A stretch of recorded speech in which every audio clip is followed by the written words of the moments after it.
How to turn on blue light filter on your iPhone. To get started, go ahead and open up the Settings application on your phone. Once you're here, scroll down and tap on Display and Brightness.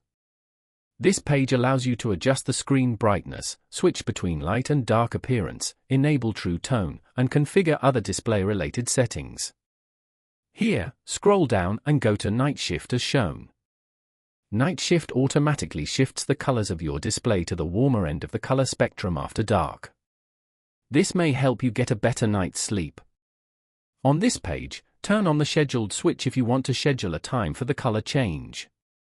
If not, then turn on the manually enable until tomorrow switch only.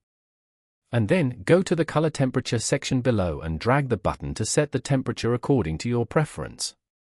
Following these steps, you can easily turn on blue light filter on your iPhone.